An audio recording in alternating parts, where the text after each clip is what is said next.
Aleluia. Êxodo 17:8, acharam? Então veio Amaleque e pelejou contra Israel em Refidim. Por isso disse Moisés a Josué: escolhe-nos homens e sai, peleja contra Amaleque. Amanhã eu estarei sobre o cume do outeiro, e a vara de Deus estará na minha mão. E fez Josué como Moisés lhe dissera, pelejando contra Amaleque. Mas Moisés, Arão e Hur subiram ao cume do outeiro. E acontecia que quando Moisés levantava a sua mão, Israel prevalecia. Mas quando ele abaixava a sua mão, Amaleque prevalecia. Porém as mãos de Moisés eram pesadas, por isso tomaram uma pedra e a puseram debaixo dele, para assentar-se sobre ela. E Arão e Hur sustentaram as suas mãos, um de um lado e o outro do outro. Assim ficaram as suas mãos firmes até que o sol se pôs. E assim Josué desfez a Amaleque e ao seu povo ao fio da espada. Então disse o Senhor a Moisés: escreve isso para a memória num livro e relata-o aos ouvidos de Josué, que eu totalmente hei de riscar a memória de Amaleque de debaixo dos céus. E Moisés edificou um altar ao qual chamou: o Senhor é a minha bandeira. E disse: porquanto jurou o Senhor, haverá guerra do Senhor contra Amaleque de geração a geração. Aleluia, glória a Deus pela sua palavra, que é tão poderosa. Toda a Bíblia é inspirada por Deus. E tudo que está aqui serve de lição para nós. Nada está aqui por acaso. Tudo que está escrito aqui tem uma lição para nós extrairmos algo para a nossa vida. E nessa noite tem algumas lições que eu aprendi aqui nesse trecho, que tem servido para mim nesses últimos dias. E eu gostaria que você mantivesse a sua Bíblia aberta para que a gente possa fazer uma exposição desses versículos que nós acabamos de ler, por favor. Amaleque aqui tipifica o inimigo, o diabo. Deixa eu dizer uma coisa para você, meu querido. Você que também faz parte do Israel de Deus. Você que é povo de Deus. Onde é que está o povo de Deus aqui? Levanta a mão, dá um brado de vitória. Nós temos aqui uma batalha entre o povo de Deus e o inimigo. O povo de Deus representado por Israel. O inimigo aqui representado pelos amalequitas. Quem eram os amalequitas? Eram descendentes diretos de Esaú. Mas a Bíblia diz que quando Israel estava saindo do Egito e caminhando em direção à sua promessa, a terra prometida, a Canaã, o lugar que Deus havia prometido a Abraão e a sua descendência, eles se deparam com alguns obstáculos. Mas esse momento me chamou a atenção, porque foi a primeira vez que de fato Israel foi desafiado belicamente. Ele foi desafiado por um exército. Eles já haviam vencido o Faraó de forma sobrenatural. Deus havia mandado as 10 pragas do Egito. Eles já haviam vencido o mar que se abriu para que eles passassem. Inclusive Deus não deixou que eles fossem pelo caminho mais curto, porque Deus falou: os filisteus estarão ali e eu não quero que eles se deparem com a guerra, ainda não é o momento. Então eles tiveram que ir por outro caminho, foram pelo mar, acharam que ia morrer. O Senhor abriu o mar, venceu o Faraó no mar. Eles atravessaram, de repente, sede. Queremos água, não tinha água potável. O Senhor vai e transforma um lugar de águas amargas em águas potáveis para se beber. Todos esses milagres já haviam acontecido, mas de repente um exército. Eu sei que eu estou aqui diante do Israel de Deus, que já experimentou muitos e muitos e muitos milagres do Senhor. Mas isso não impede que você continue tendo novos desafios. Deixa eu dizer uma coisa para você, querido. Minha amada, meu amado. Amaleque desafiou Israel sem ser provocado. Simplesmente porque Israel era o povo de Deus. Não precisa de provocação para o diabo te odiar e querer derrotar você. Basta você ser filho de Deus. Basta ele olhar para você e ver em você alguém que tem uma promessa. Que tem uma promessa de eternidade. Alguém em quem Deus imprimiu a sua marca. ele vai te perseguir. Mas deixa eu dizer uma coisa para você, que é uma verdade que prevalece aqui nessa passagem e prevalece em nossas vidas até os dias de hoje. O Senhor não nos abandonará em nossas batalhas. Elas sempre existirão. Elas sempre serão uma realidade em nossas vidas. Assim como os amalequitas desafiaram Israel, o diabo vai continuar te desafiando. Mas eu quero te dizer, não desista, não se intimide, não tenha medo. O Senhor é contigo, Ele vai te fazer vencer mais essa. Eu lembro de uma vez em que eu estava numa igreja, lá na comunidade da Zona Sul. E foi muito especial, porque naquele dia, já faz mais ou menos uns 10 anos isso, Serginho. Mais de 10 anos, meu marido nem era pastor. E nós estávamos ali, desanimados, angustiados, debaixo de uma prova, de uma luta. E naquele dia eu havia falado em meu coração para o Senhor: Deus, eu preciso te ouvir hoje. E de repente o meu marido falou também: ô Senhor, fala comigo hoje, porque está difícil, a batalha está muito grande. E nós fomos para a casa de Deus, e quando chegamos lá, sentamos ali no primeiro banco. Eu fiz o louvor, eu ministrei. Mas somente depois do ofertório foi que chegou o pregador da noite, que era um pregador de fora, de outro país. Ele não nos viu ministrar, ele não nos viu no altar. E ele foi profundamente usado por Deus. Eu ainda lembro a passagem lá em Atos, quando ele disse: arrependei-vos e convertei-vos para que venham os tempos de refrigério, através da presença do Espírito Santo. E começou a pregar uma mensagem maravilhosa. E aquele homem era um ex-traficante de drogas. O meu marido já começou a se identificar com ele ali, porque Deus também o havia liberto das drogas. E ele ouviu aquela palavra, e no final de tudo, quando ele estava chamando as pessoas para o altar, ele olhou para nós e falou: Deus me mandou aqui para falar com esse casal. E nos chamou no púlpito. E ali o Senhor derramou em nós uma rajada de promessas. Irmãos, a gente saiu dali tão cheio de alegria, tão cheio de vitória, tão cheio de esperança. Porque é bom ouvir promessa. Você não gosta de ouvir promessa? Não é bom ouvir Deus falar? Não é bom ouvir coisa boa? Não é bom ouvir Deus dizer: eu vou te abençoar, eu vou te usar, eu vou te dar canções que o Brasil inteiro vai cantar, você vai ser pastor. Falou para o meu marido: eu vou te usar de um jeito que nem a sua família vai acreditar. Só que quando a gente recebe uma promessa de Deus, a gente também fica marcado pelo inferno. Alguém vai avisar lá para Satanás, ele manda reforço. Só que não existe demônio maior do que o nosso Deus. E na semana seguinte, que nós recebemos toda essa palavra maravilhosa, o meu marido saiu de casa e foi para um sítio pequenininho que nós tínhamos lá no interior do Rio de Janeiro. Nesse dia eu iria com ele, com as crianças, mas eu não fui. Eu desisti na última hora. Ele ficou muito chateado comigo, fez aquele bico de marido, que frustrado, que você não fez o que combinou comigo. Mas me deu um negócio, eu falei: eu não quero ir, eu vou ficar cansada, eu vou ministrar à noite.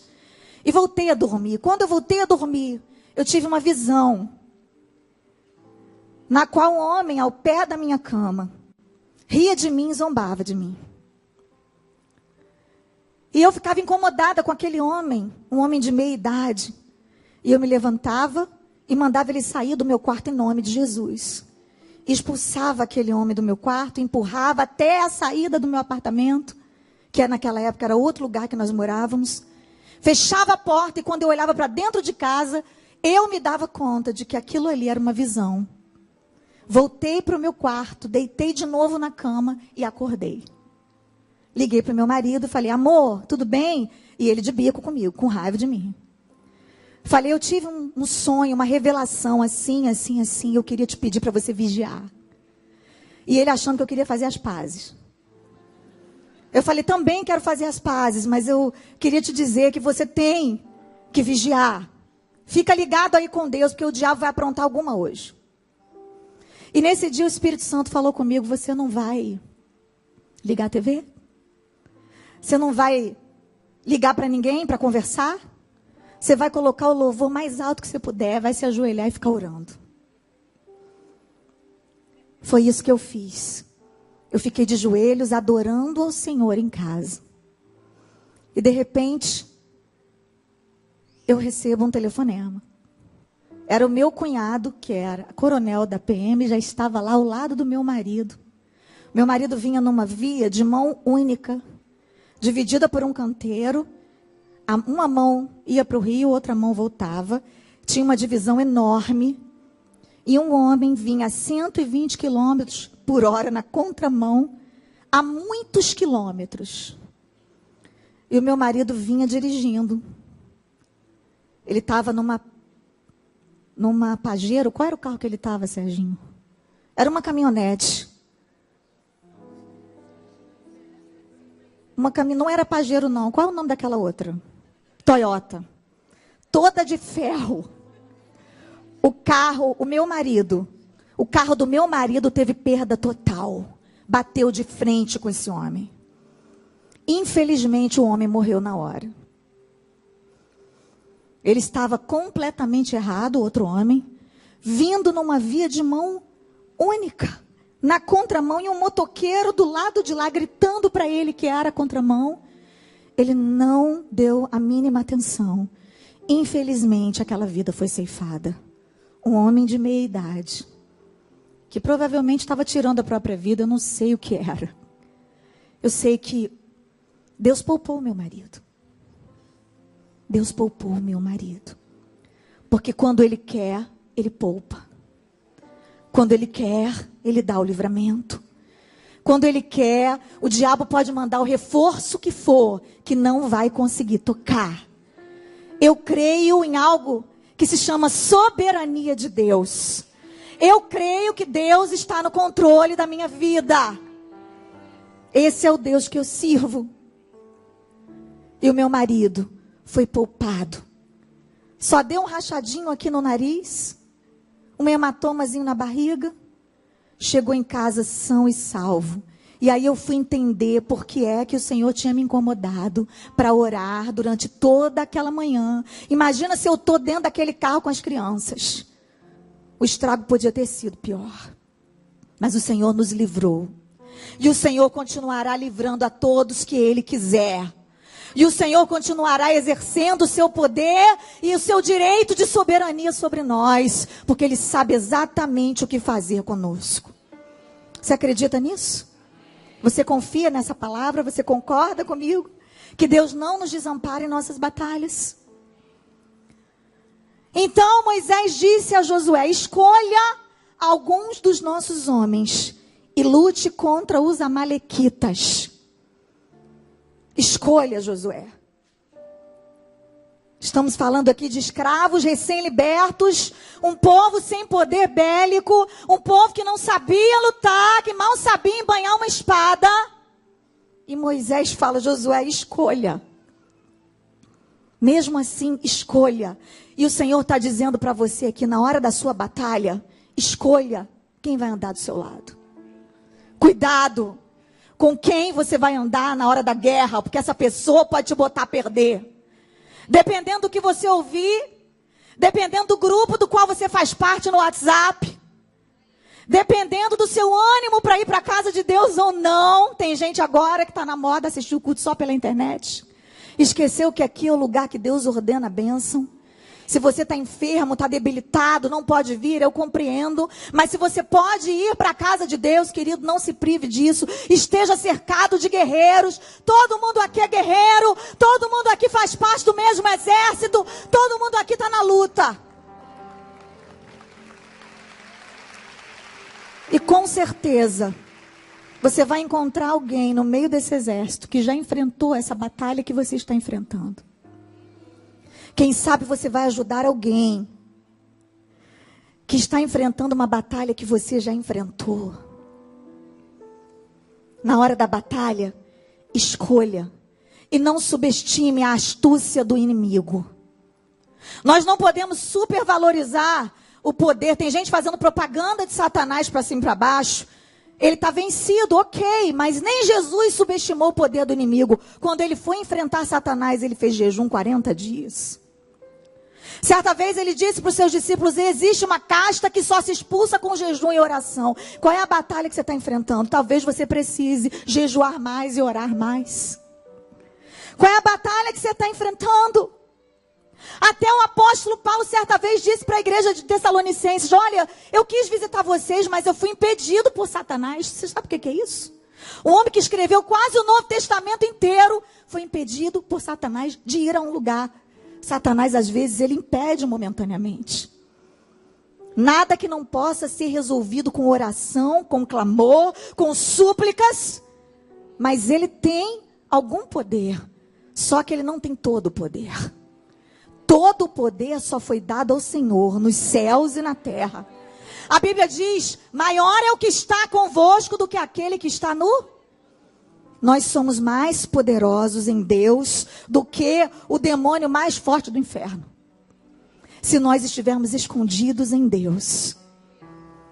Então, amado, não subestime o poder do inimigo. Mas também não pense que ele é invencível.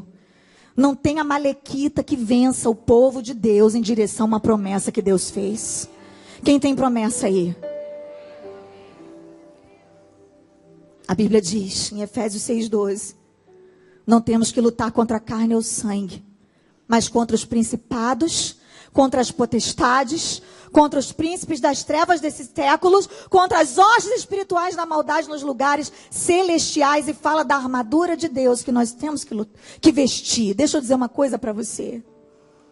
A armadura de Deus não é um amuleto. A armadura de Deus não é algo que você faz simbolicamente. Eu vou colocar o capacete, eu vou colocar o cinto, eu vou colocar aqui os sapatos da salvação e vou sair, o diabo não me toque, eu declaro. A armadura de Deus é uma atitude, é uma postura.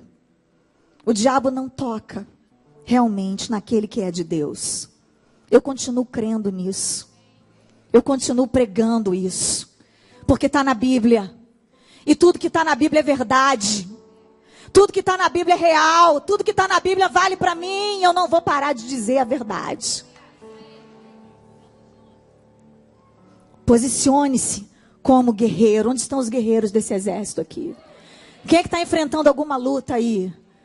Você já venceu em nome de Jesus.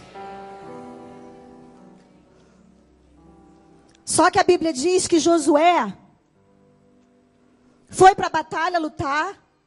Mas Moisés, Arão e Ur subiram ao alto da colina. Está no verso 10. Moisés foi para o monte.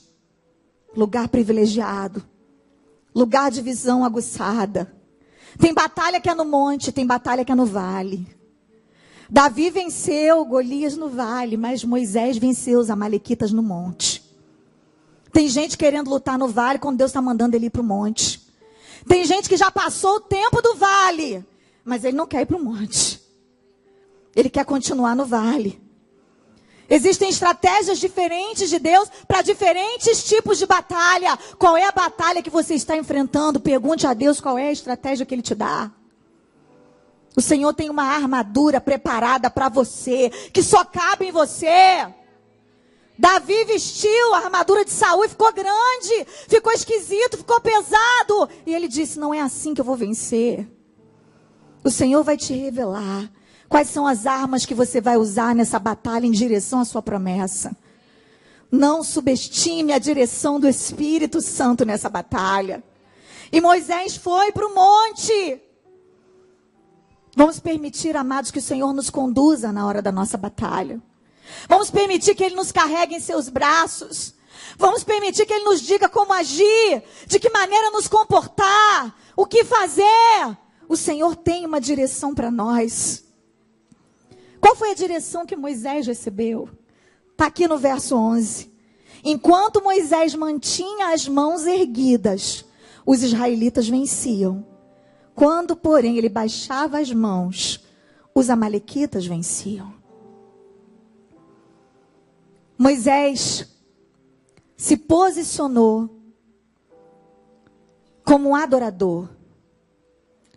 Como alguém que diz, eu me rendo. O que você faz quando um assaltante chega diante de você? Levanta as duas mãos. Eu me rendo. O que você faz quando a polícia chega diante de você para te revistar? Calma. Pode revistar. Levanta as mãos. Eu me rendo. Pode fazer como você quiser. O que a gente faz diante de Deus, então, o Todo-Poderoso? Quando a gente está diante de uma batalha que não tem como a gente vencer, a gente levanta as mãos em sinal de rendição e adora a Deus. E diz, Senhor, eu declaro que eu aceito a tua vontade. Eu me rendo.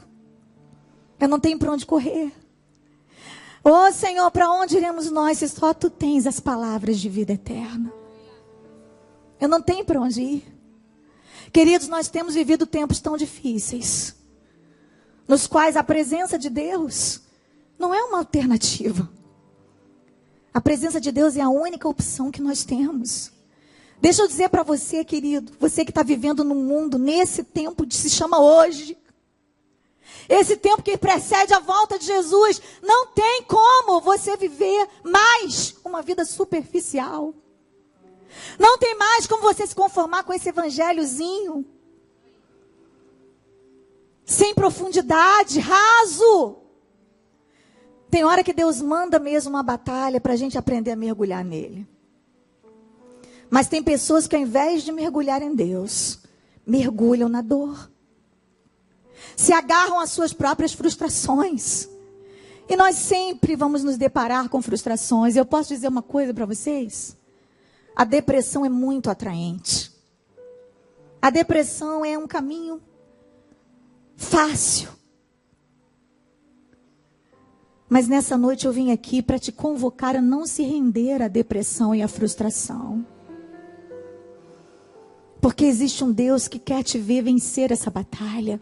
No alto do monte, com as mãos erguidas, adorando e envergonhando Satanás.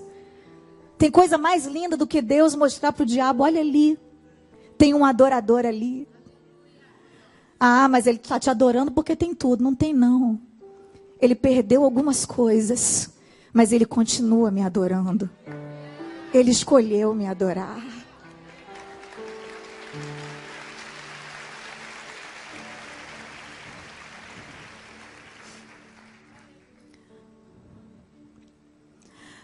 Adorar é o que sei, adorar é o que sou. Nada pode calar um adorador. Não existem prisões que contenham a voz de quem te adora. Troque a sua angústia pela presença de Deus. Troque a sua dor pela presença de Deus. É uma troca justa. Eu tenho trocado. A oração que eu mais tenho feito para Deus no meu quarto é: Deus, eu troco a minha angústia pela tua presença. Senhor, eu quero a tua presença como eu nunca tive. Eu quero a tua presença como eu nunca experimentei, Deus. Por que você não aproveita para extrair o melhor dessa dor que você está vivendo, querido? Eu te desafio a isso hoje. E quem está falando aqui é alguém que está sofrendo, mas que está vencendo. Assim como você. Uma vez uma menina chegou para mim e falou assim: eu tinha tanta raiva de te ver ministrar. Porque quando você cantava aquelas canções, e eu tinha uma mãe drogada no meio da rua, eu ficava dizendo assim: aquela canção era para eu cantar, porque ela não sabe o que eu estou passando. Ela não sabe o que eu estou vivendo.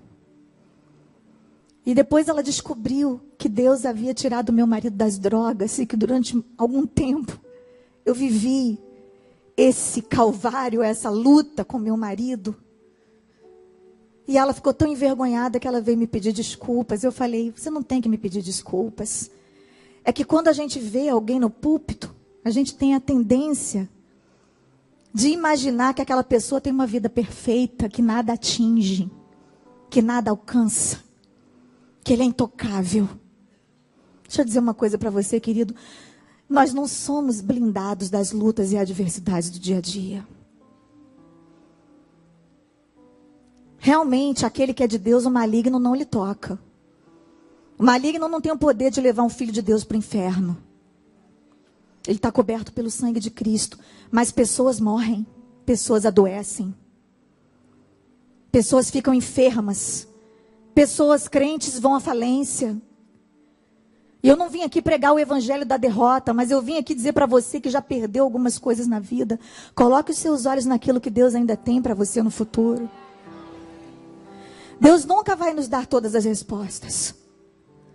Se nós soubéssemos tudo sobre Deus, Ele não seria o nosso Deus, nós seríamos o Deus dele.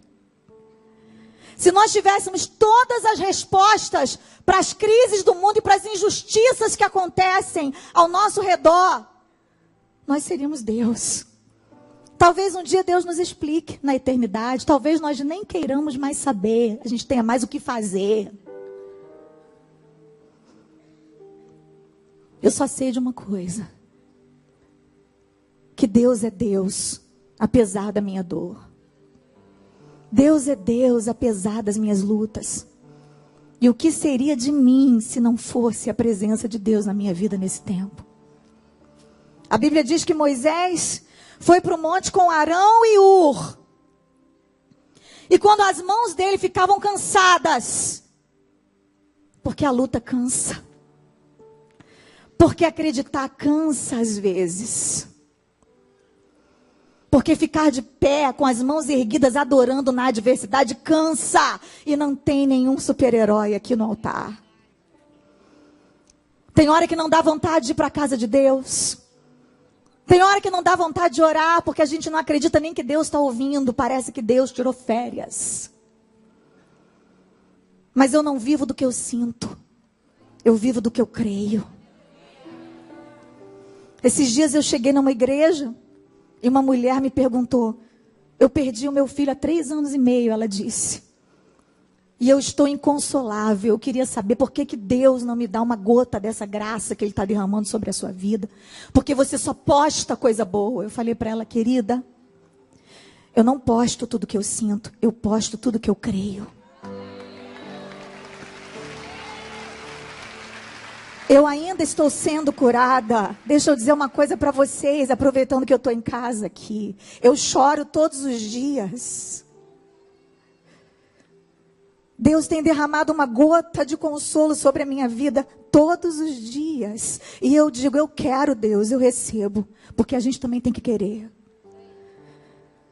Mas eu posto, eu escrevo o que eu creio, não necessariamente o que eu sinto. Mas eu sei que um dia aquilo que eu creio vai se transformar naquilo que eu sinto.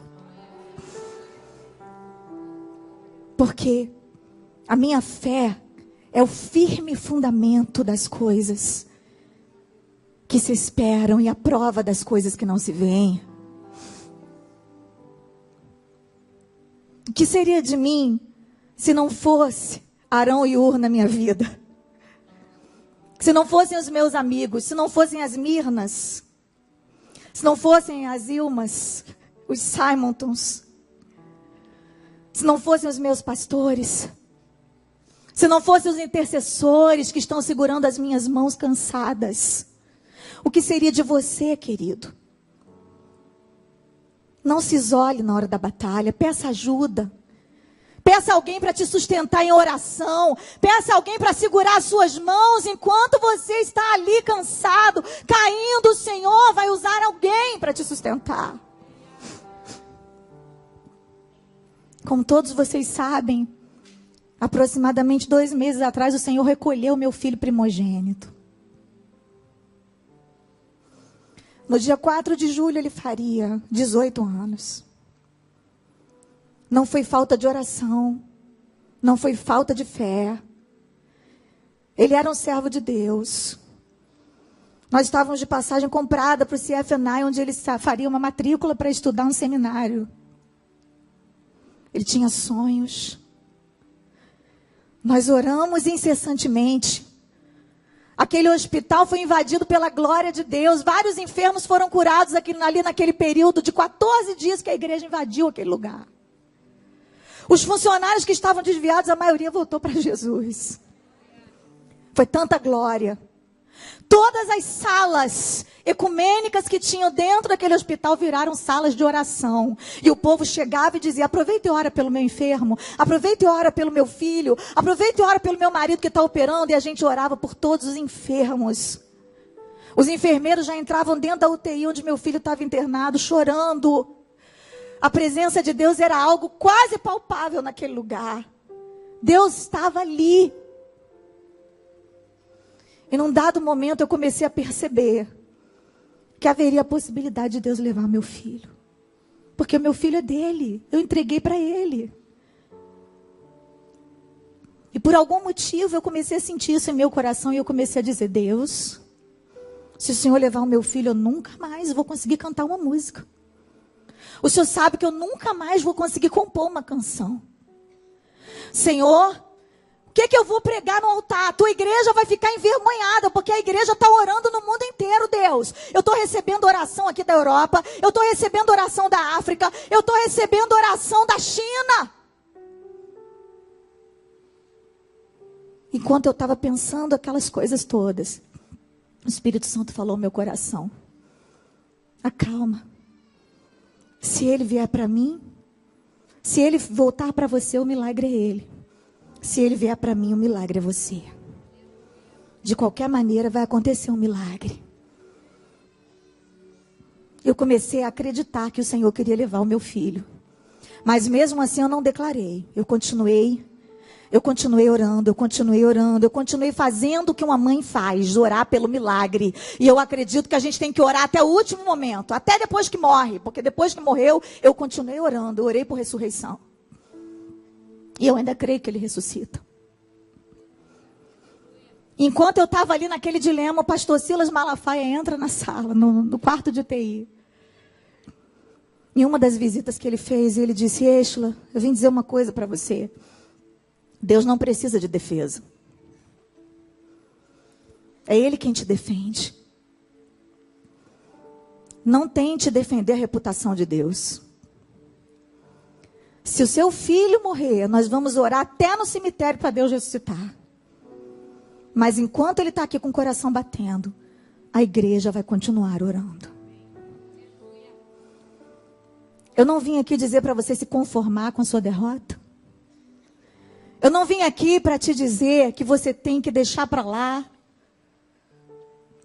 que você tem que desistir de lutar. Pelo contrário, eu vim te incentivar a continuar nessa batalha contra o inimigo, porque a promessa de Deus ainda está de pé. Eu vim aqui para te dizer que apesar de Deus ter levado meu filho, eu continuo acreditando em cura divina, eu continuo acreditando no Deus que opera milagres, eu continuo acreditando em ressurreição. Mas eu também acredito em algo que se chama soberania divina. Eu acredito que Deus faz caminhos por onde a gente humanamente não pode trafegar. Que Deus tem os seus motivos para nos dizer não. Que Deus olha com olhos de eternidade. E de eternidade a eternidade, Ele é Deus. A Bíblia diz que não há quem faça tirar das mãos dEle, operando Ele, quem impedirá.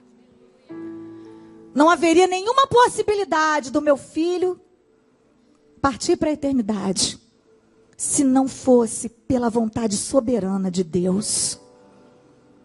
Isso me consola, mas ainda não apagou a dor da saudade que está em meu coração. Então sabe o que eu faço quando eu sinto saudade? Eu choro.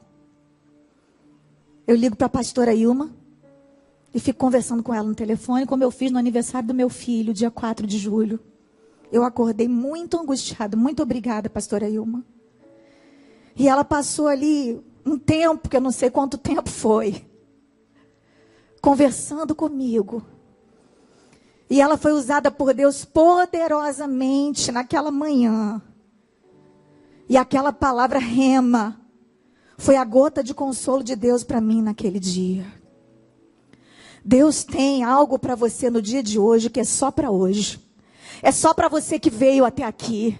É só para você que venceu a dor, que venceu a adversidade. É só para você que continua acreditando que Deus é Deus. É só para você que venceu o desânimo, que venceu o medo, que venceu a tentação de ficar em casa vendo novela. É só para você que ousou confiar na soberania de Deus.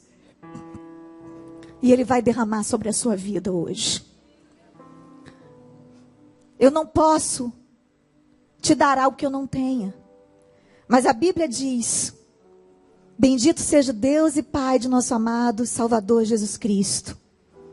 Deus de toda misericórdia, Pai das consolações, que nos consola em nossas tribulações, para que nós também possamos consolar os outros que estão passando pelas mesmas tribulações que nós. Eu tenho me deparado com tantas mães enlutadas. Eu tenho me deparado com tantas pessoas angustiadas, desesperadas, que desistiram de viver.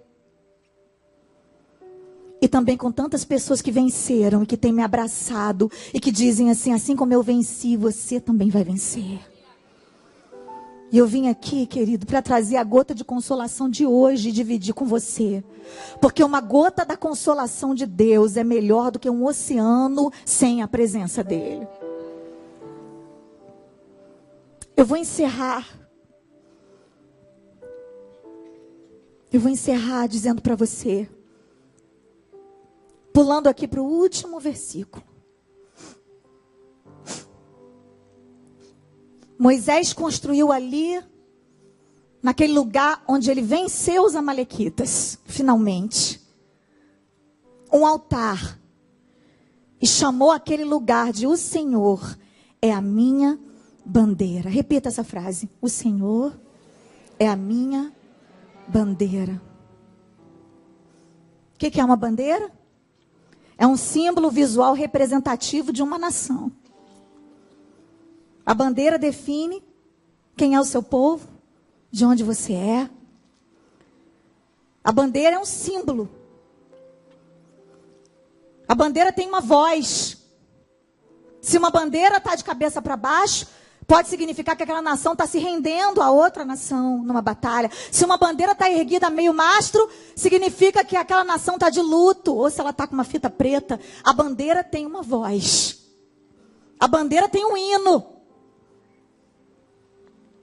Da mesma maneira, nós pertencemos à nação celestial. Nós também temos uma voz.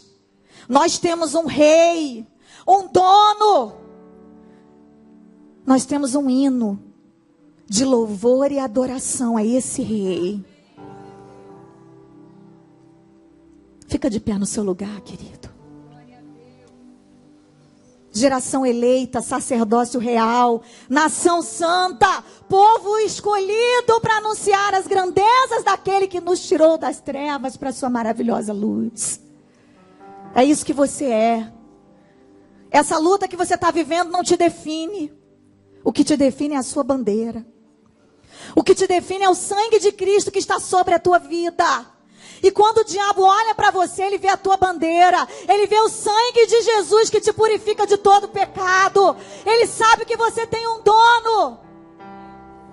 Então, se você está enfrentando o pior momento da sua vida, o diabo tem que te respeitar mesmo assim.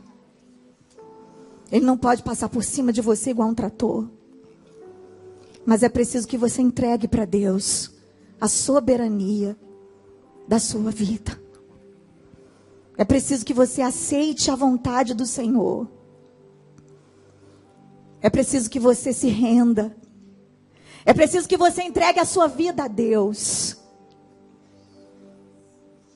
É preciso que você se esconda atrás dessa bandeira que é o sangue de Cristo.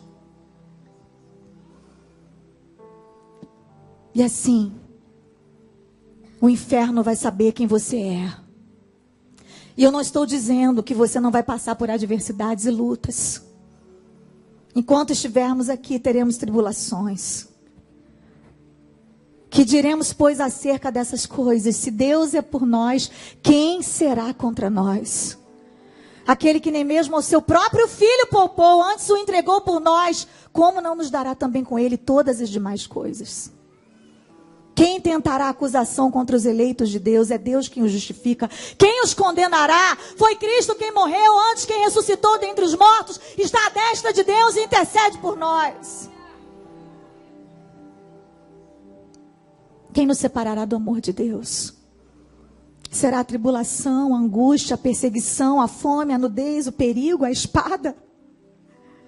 Pois como está escrito, fomos entregues à morte todos os dias. Querido, você não sabe do dia de amanhã. Cemitério não é lugar só de gente velha. Todos os dias qualquer um pode morrer. Você está preparado para encontrar com Deus? Fomos reputados como ovelhas para o matadouro. Mas a Bíblia diz que em todas essas coisas nós somos mais do que vencedores por meio daquele que nos amou. Porque eu estou certo de que nem a morte, nem a vida, nem os anjos, nem os principados, nem as potestades, nem o presente, nem o porvir, nem a altura, nem a profundidade, nem qualquer outra criatura poderá me separar do amor de Deus que está em Cristo Jesus. Você está sofrendo? Não deixe esse sofrimento te separar do amor de Deus. A única coisa que pode te separar do amor de Deus é o pecado. Não é que Deus para de te amar. É que você se separa dele por vergonha. O amor dele permanece intacto. A questão é que você se exclui desse relacionamento de intimidade com ele. Porque o que faz separação entre nós e o nosso Deus é o pecado contínuo. Mas quando nós nos arrependemos, um novo e vivo caminho estabelecido. E a partir desse momento, nada pode nos separar do amor de Deus. Nessa noite existe um caminho preparado para você que quer correr até o coração de Deus. Você que quer experimentar essa força. Êxola, de onde vem a tua força?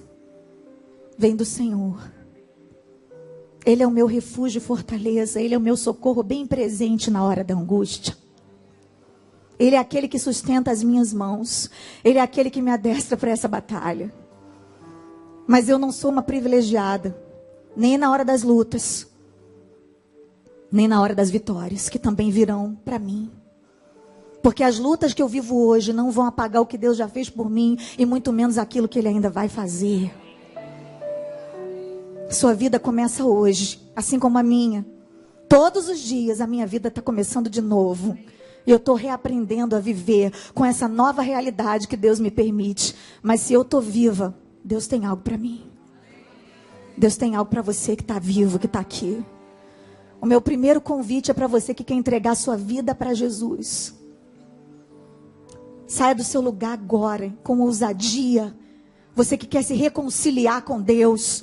Ou você que quer entregar o seu coração para Jesus nessa noite e aceitá-lo como seu único e suficiente Salvador. E eu quero declarar que nada nem ninguém pode te prender aí no seu lugar.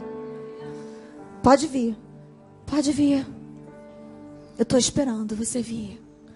Não consigo ir além do teu olhar. Tudo que eu consigo é imaginar a riqueza que existe dentro de você. Pode vir. O ouro eu consigo só admirar isso, mas te olhando eu posso a Deus adorar.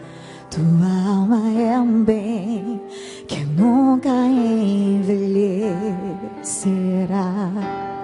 O pecado não consegue esconder a marca de Jesus que existe em você. O que você fez ou deixou de fazer não mudou o início. Deus escolheu você. Sua raridade não está naquilo que você possui, o que sabe fazer. Isso é mistério de Deus com você. Você é um espelho que reflete a imagem do Senhor. Não chore se o mundo ainda não notou. Já é o bastante Deus reconhecer o seu valor.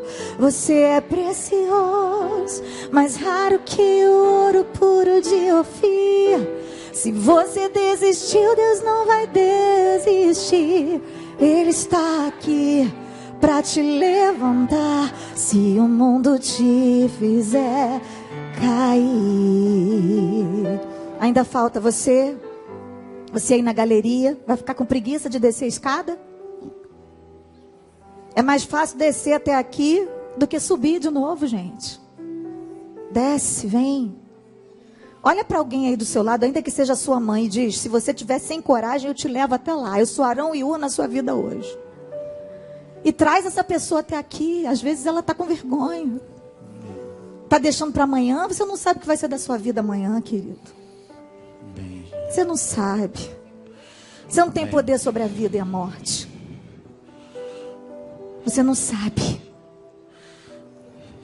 Eu estou deixando a oportunidade aberta porque esse é um momento tão especial. E eu ainda tenho algum tempo ali no relógio. Amém. E esse talvez seja o momento mais importante de todos. É o momento em que o céu está preparando uma festa. Não tem festa no céu paralítico que anda. Não tem festa no céu quando alguém ganha na loteria. Não tem festa no céu quando alguém paga uma dívida. Mas tem festa no céu quando um pecador se arrepende. Amém. Então eu queria pedir para a igreja do Deus vivo me ajudar. Amém. Nessa hora. Me ajuda aí. Orando, intercedendo. Adorando ao Senhor. Adore a Deus, adore. Adorar é o que sei. Adorar é o que sou. Nada pode calar o adorador. Não existem prisões que contenham a voz de quem um terremoto vai acontecer aqui e as cadeias que me cercam vão cair quando não há o que fazer e é muito forte a minha dor. Levanto as mãos para o céu e louvo ao Senhor. À meia-noite cantarei uma canção tão alto que os prisioneiros ouvirão. Um terremoto vai acontecer e o inimigo vai ceder, porque não há cadeias onde há. Senhor, nós sabemos que não há cadeias onde há adoração. Enquanto o teu povo te adora, nós te pedimos: quebra todas as cadeias, Senhor. Quebra todas as cadeias que prendem essas pessoas. Nós declaramos que elas estão livres para tomar a melhor decisão das suas vidas. Oh, Senhor, nós queremos ouvir barulho de cadeia quebrando agora. Oh, Ramachiri Andaravaciri Cantarabás. Quebra, Senhor, as cadeias na casa de quem está assistindo agora pela internet. Quebra as cadeias nessa hora daqueles que estão em dúvida, daqueles que estão pensando em deixar para amanhã. Oh, Deus, vai libertando. Senhor, vai quebrando. Senhor, vai desfazendo as amarras do diabo, porque Tu és o Todo-Poderoso, porque não há outro Deus como Tu, porque não há ninguém que Te possa resistir, Senhor. Amém. Nós queremos ver um exército aqui, Senhor, se rendendo aos Teus pés. Amém. Amém.